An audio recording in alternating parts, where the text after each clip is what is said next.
அப்போது பெரிய கனவும் பாரமும் இல்லாதனால எங்கே படுத்தாலும் நான் தூங்கிடுவேன். சீதக்காதி என்னோடய 25வது படம் அமைஞ்சது என் வாழ்வின் பாக்கியம். அதே மாதிரி 50வது படத்தில் நித்தலோடு சேர்ந்து மகாராஜான்னு ஒரு படம் பண்ணதும் என் வாழ்வின் சிறந்த அனுபவத்தின் பரிசு.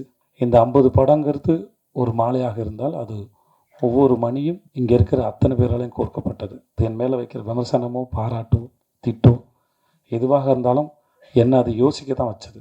நம்மளை யோசிக்க வைக்கிற எந்த விஷயமும் நம்மளை முன்னெடுத்தான் கொண்டு போகுங்கிறது நான் அறிந்து உணர்ந்த உண்மை. இதுக்கப்புறம் நான் சொன்ன மாதிரி மகாராஜா அப்படின்னு நம்ம கூப்பிட போகிறோம். It's gonna be an apt film for that. அவ்வளோ அழகான ஒரு splendid performance as usual. Morning தான் துபாயில் வந்து அவங்களுடைய ப்ரமோஷன்ஸ் பூஜ் கலீஃபாவில் வந்து படத்துடைய பேர் அதோடைய விஷயங்கள் எல்லாம் வந்து ஸ்க்ரீன் பண்ணியிருந்தாங்க. It's very inspirational. ஏன் அப்படி சொல்கிறேன்னா, துபாயில் பல வருஷங்களாக வேலை செஞ்ச ஒரு பர்சன் இன்னைக்கு புர்ஜ் கலீஃபாவில் அவருடைய பெயர் வருது அப்படின்றப்போ what an inspiration it is. What more can we ask for அப்படின்ற மாதிரி தான் இருக்குது. ஸோ நிறைய விஷயங்கள் நீங்கள் ஷேர் பண்ணணும் அப்படின்னு ஆசைப்படுறோம் சார். விஜய் சேதுபதி அவர்கள் please come on share a few words. வாங்க.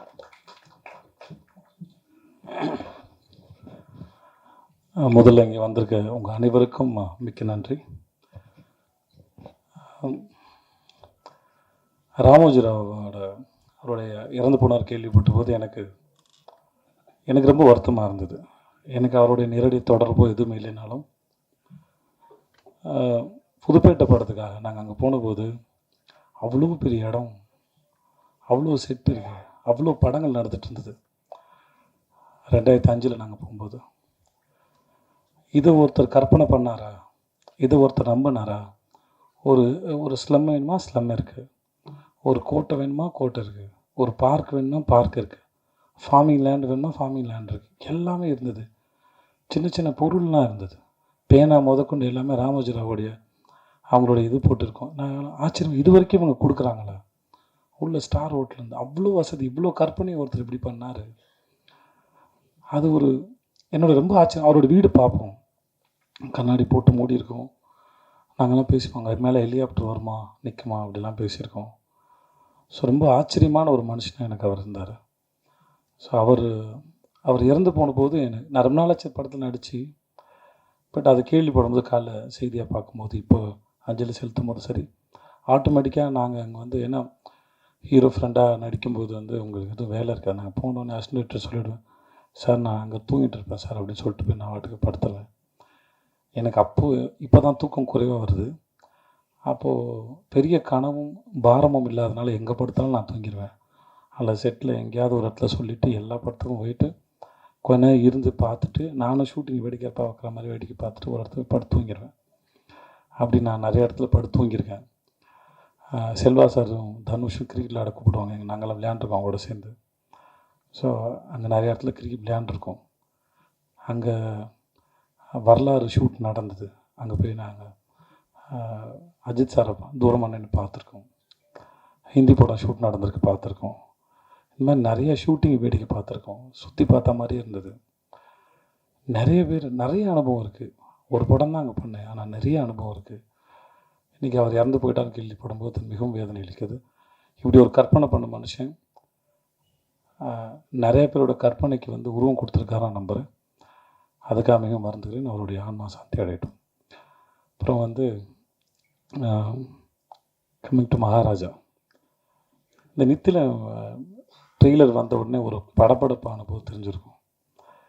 இந்த படத்தோடையும் இந்த கதையும் வந்து அதை யார் முறை பார்க்கும்போது சரி அவங்களுக்கு இந்த படத்தோட எக்ஸ்பீரியன்ஸ் வந்து முழுசாக கிடைக்கணும் அப்படின்னு படம் பார்த்துட்டு அதோடைய கருத்து என்னவா வேணா இருக்கலாம் அவங்களுடையது. ஆனால் அவன் சொல்ல வருவது, அவன் உங்களுக்கு சொல்ல வருவதை தாண்டி அவன் உங்களுக்கு ஏற்படுத்த விரும்புகிற அனுபவம்னு ஒன்று இருக்குல்ல, அதுக்கு அவன் ரொம்ப மெனக்கெடுறான். அதை மட்டும்தான் அவன் பொத்தி பாதுகாக்கிறான். அது இவ்வளோ தெரிஞ்சிருமோ அது தெரிஞ்சு இந்த ட்ரெய்லர் வர்றது கூட ப்ரொடியூசர் அவனுக்கு ரொம்ப நேரம் ஆர்கியூமெண்ட்டு சண்டை, இது எதாவது ரிவீல் ஆகிடுமோ அப்படின்னு பயந்துகிட்டே இருந்தான். அதனால் நீங்கள் படம் பார்த்து விமர்சனம் சொல்கிற உங்கள் அனைவர்கிட்டையும் ஒரே ஒரு வேண்டுகோள், முடிஞ்ச அளவுக்கு கதையை ரிவீல் பண்ணாமல் நீங்கள் அது மேலே என்ன கருத்து வேணால் வைங்க. தயவு செஞ்சு கதையை மட்டும் ரிவீல் பண்ண வேணான்னு வேண்டி கேட்டுக்கிறேன். ஓகே தானே உனக்கு? ஸோ அது மட்டும்தான் அவனுக்கு இது. மற்றபடி அது படம் உங்களுக்கு பிடிச்சிருக்கு பிடிக்கல எதுவாக இருந்தாலும் அது உங்களுடைய விருப்பம் தான். என்னுடைய 50வது படம் அது மகாராஜா அமைஞ்சதில் வந்து நான் பெரும் மகிழ்ச்சி அடைகிறேன். அப்போது நித்தலன் மாதிரி ஒரு டைரக்டரோட ஒர்க் பண்ணுறதும் பெரும் சந்தோஷம். சுதன் சார் எதேச்சும் 25வது படம் அமைஞ்சது சீதக்காதி. சீதக்காதி என்னோட 25வது படம் அமைஞ்சது என் வாழ்வின் பாக்கியம். அதே மாதிரி 50வது படத்தில் நித்தலோடு சேர்ந்து மகாராஜான்னு ஒரு படம் பண்ணதும் என் வாழ்வின் சிறந்த அனுபவத்தின் பரிசு. இல்லை, அதையும் நான் பாக்கியமாக தான் பார்க்குறேன். ஐ ஹேட் அ ஒண்டர்ஃபுல் எக்ஸ்பீரியன்ஸ். சூப்பராக இருந்துச்சு. ஒவ்வொரு நாளும் ஒருத்தனுடைய தேடுதலோடையும் அறிவோடையும் அவனுடைய ஆர்வத்தோடையும் அவனோட ஃபில்ம் மேக்கிங் எக்ஸ்பீரியன்ஸோடையும் ஒருத்தன் ஓப்பனாக இருந்தார், திறந்த புத்தகமாக இருந்தார். கலந்து பேசக்கூடிய அளவுக்கு சேர்ந்து 2 பேரும் சேர்ந்து ஒரு விஷயத்தை கண்டுபிடிக்கணும். ஒரு சீனில் நான், அவர், கேமராமேனு, கோ ஆக்டர்ஸ் எல்லாருமே சேர்ந்து அந்த அனுபவம், ஒரு ப்ராசஸ், ஒரு விஷயத்தை தேடும்போது, ஒரு கூட்டமாக சேர்ந்து தேடும்போது கிடைக்கிற அனுபவம் இருக்கு இல்லையா, அது மிக அற்புதமானது. அதை பல முறை நான் நித்தினோட ஒர்க் பண்ணும்போது, என்னுடைய கோ ஆக்டர்ஸ் எல்லாரோட ஒர்க் பண்ணும்போது அதை அனுபவித்தேன். It was a fantastic experience. Thanks so much Nithin for that. June 14 வருது. உங்கள் எல்லாருக்கும் அந்த படம் பிடிக்கும் நினைக்கிறேன். மற்றபடி என்னோடய படத்தில் நடித்த நட்டீஸாக இருக்கட்டும், மம்தா, அபிராம் மேடமாக இருக்கட்டும், அந்த கல்கியாக இருக்கட்டும், அந்த வினோத் சாகர். கல்கி எனக்கு இந்த படத்தில் தான் தெரியும். வினோத் ஆரஞ்சு மிட்டாயில் நான் விரும்பி கேட்ட நடிகை. எனக்கு இந்த மாதிரி ஒருத்தர் நல்லா இருக்குன்னு சொல்லிட்டு அப்போதுலேருந்து பழக்கம்.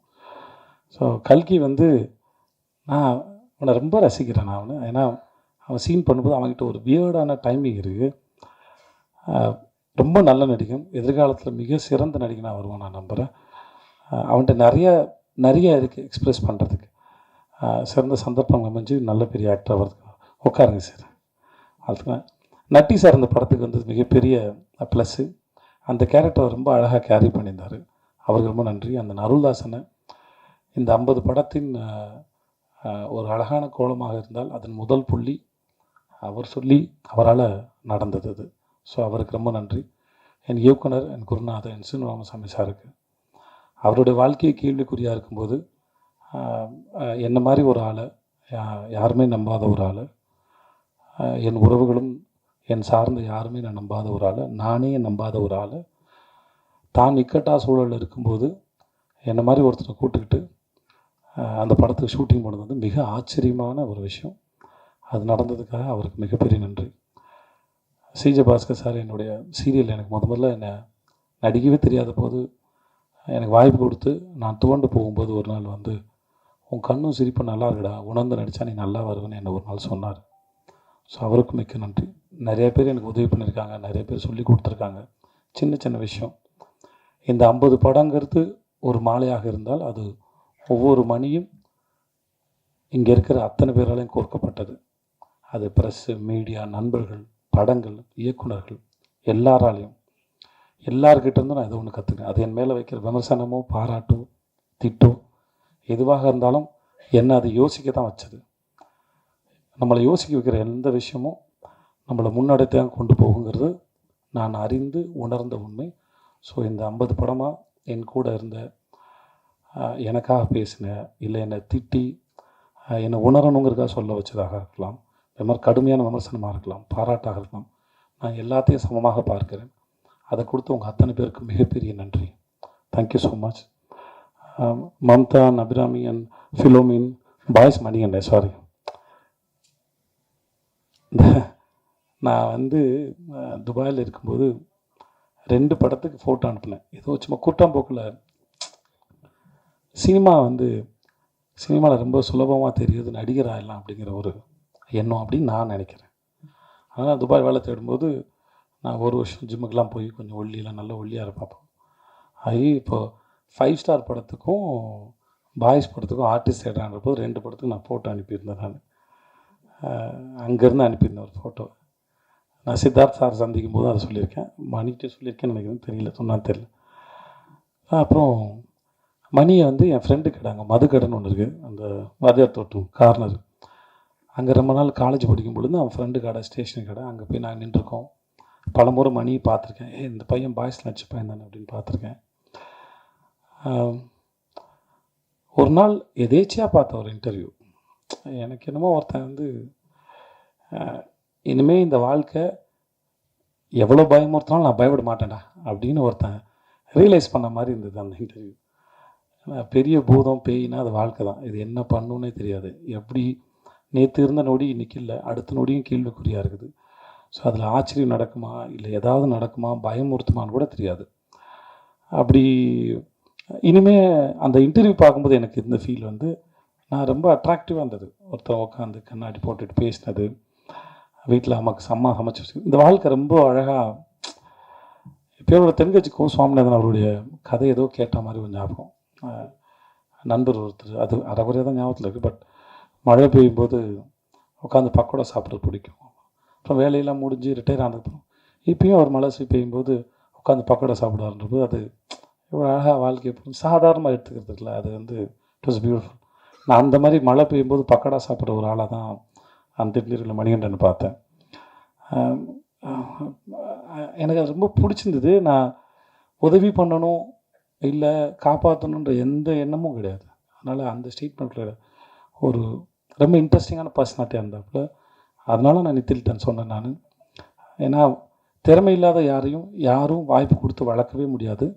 அதை நான் நம்புகிறேன். நான் அந்த மாதிரி ட்ரை பண்ணி தோற்றும் போயிருக்கேன் நிறைய பேருக்கு. ஸோ அதனால் என்னுடைய இத்தனை வருஷம் அனுபவத்துலேருந்து சொல்கிறேன், அந்த மாதிரி யாருக்கும் திறமை இல்லாத புரிதல் இல்லாத யாருக்கும் சந்தர்ப்பம் ஒன்று வாழ்க்கையில் மேலே கொண்டு வரது. அவர்களுக்குள்ள என்ன தேடல் இருக்குது, அவர்கள் என்னவா புரிஞ்சுக்கிறாங்க, அவர்கள் என்னவா பார்க்குறாங்க ஒரு விஷயத்தை, அதை வச்சு தான் ஒவ்வொருத்தருடைய வாழ்க்கையின் முன்னேற்றமும் இல்லை பின்னடைதல் எதுவாக இருக்குது. நான் இன்றைக்கி மேலே கீழே என்னவாக இருந்தாலும் செய்த தவறுகளும் புரிதலும் ஏதோ ஒரு காரணத்தில் நான் ஒரு ஆளாக இருக்கிறேன். அது நான் கிரேட்டோ சாதாரணமோ எனக்கு தெரியாது. பட் அதுதான் நினைக்கிறேன். ஸோ மணிகண்டனை பொறுத்த வரைக்கும் அவரோட புரிதல் வந்து என்னை ரொம்ப அட்ராக்ட் பண்ணிச்சு வாழ்க்கையில். அதுவும் அப்புறம் நடிகராகவும் சரி, கூட சேர்ந்து நடிக்கும் போதும் சரி, எந்த தொந்தரவும் இல்லை, புரிஞ்சுக்கிறாரு, அதை பெர்ஃபார்ம் ட்ரை பண்ணுறாரு. இந்த பயம் மரியாதை இல்லை கன்ஃபியூஷன்ஸ் நடுக்கும் இது எதுவுமே அவருக்கு நடிக்கும் போதெலாம் இல்லை. சூப்பராக ரொம்ப டேரிங்காக கேமராவையும் கூட அந்த நடிகரையும் கதாபாத்திரத்தையும் இயக்குனரையும் எதிர்கொண்டார். மிக பிரமாதமான நடிகை. இந்த படத்தில் அவரோட நடித்தது ரொம்ப பெரிய சந்தோஷப்படுறேன் காரணத்தில். ஸோ இந்த 50 படம் 50வது படம் மகாராஜா. நித்தில் மாதிரி ஒரு இயக்குனர். ஃபிலோமின் வந்து நான் மாஸ்டர் பண்ணி முடித்தோடனே அவன்கிட்ட சொன்னேன், எனக்கு சில சமயம் நான் ஒரு கணக்கு போட்டு நடிச்சிருப்பேன். சில இடத்துல எடிட்டிங்கில் வந்து ரிதம் மிஸ் ஆகிடும். அந்த சீனில் நான் சொல்ல வந்த மூடுக்கு இதுவாகிடும். அதனால் நான் முடிஞ்சால் எடிட்டரையும் டேரக்டர் மட்டும் சொல்லுவேன், என் சீனை கொஞ்சம் என் ரிதம் மட்டும் பார்த்து கட் பண்ணுங்கள், இல்லாட்டி ஜம்ப் அடிக்காமல், எனக்கு ஜம்ப் அடிக்காமல் இருந்தால் போதுமானதாக இருக்கும். ஸோ மாஸ்டர் பண்ணி முடிச்சோன்னே அவன் செட்டுக்கு ஒரு வந்தான். அப்போ அவன்கிட்ட சொன்னேன், என் சீனை மட்டும் பார்த்து கட் பண்ணுப்பா, எல்லாத்தையும் வைக்கணும்னு அவசியம் இல்லை, உங்களுக்கு எது வேணுமோ வெட்டுங்க, ஆனால் அந்த ரிதம் போக மட்டும் வெட்டுங்க அப்படின்னு சொல்லி கேட்டுக்கிட்டேன். அது முடிச்சுட்டு அப்போது என்கிட்ட வந்து கேட்டான், ஆனால் நான் வெட்டினது உங்களுக்கு தெரிஞ்சுதான்னு. சத்தியமாக எனக்கு தெரியவே இல்லை, எங்கே கை வச்சான்னு கூட தெரியல என் சீனில். ஸோ அவ்வளோ பிரமாதமான ஒரு டெக்னீஷியன், நித்திலனுடைய நெருங்கிய நண்பன். அதெல்லாம் தாண்டி தொழிலில் ரொம்ப நேர்மையான ஆள். அவங்க டைரக்டர் என்ன சொல்ல வராரு அதை எப்படி கொடுக்கணும். முக்கியமாக சாதாரணமாக ஒரு படத்தை டைரெக்டாக நேரடியாக சொல்லும்போது இருக்கிற கணக்கு வேறு, நாங்கள் த்ரில்லராக சொல்லும்போது இல்லை உங்களுக்கு வேறு ஒரு மூடு க்ரியேட் பண்ணும்போது ஒரு சீனை பார்க்கும்போது சீன் பின்னாடி கம்யூனிகேட் பண்ண போகிற மூடு வேறு, இப்போ நீங்கள் பார்க்கும்போது இருக்கிற மூடு வேறுன்ற ரெண்டுத்தையும் கணக்கு போட்டு வெட்டுறது வந்து அவ்வளோ சாதாரணமான விஷயம் இல்லை. அதை ரொம்ப அழகாக செஞ்சுருக்கேன் ஃபிலிமே. ஸோ உனக்கு என்னோடய வாழ்த்துக்கள். என்னோடய கேமராமேன் அவன் பேர் அருண் புருஷோத்தம் இல்லை, தினேஷ் புருஷோத்தம். சின்ன பையன். டப்பிங் அப்போ அவங்க அம்மாவோட வந்தாங்க. அவங்க அம்மாவுக்கு வந்து அவங்க பையன் மேலே அவ்வளோ பெரிய கனவு இருக்குது, ஆசை இருக்குது. நான் சொன்னேன், உங்கள் பையன் பெரிய அறிவாளிமா, ரொம்ப நல்லா வருவான், அவனோட ஒர்க்கு பார்த்து அவங்க அம்மாவுக்கு என்ன பெரிய சந்தோஷமாக இருக்கும்னு நினைக்கிறேன். அவங்க அம்மாவுக்கு திரும்பி நான் சொல்லிக்கிறேன், உங்கள் பையன் பெரிய திறமைசாலி அண்ட் அறிவாளி, அவன் நிஜமாக பெரிய ஆள் வருவான். Dinesh, and thank you so much. நான் எங்கள் மியூசிக் டைரக்டர், அவருக்கும் மிக்க நன்றி. டெய்லரோட அவர் கொடுத்த பேக்ரவுண்ட் ஸ்கோர் வந்து நான் ரொம்ப சந்தோஷமாக இருந்தது. ரொம்ப நன்றி அவருக்கும். மிக்க வந்த எல்லாருக்கும் ரொம்ப நன்றி. தேங்க்யூ.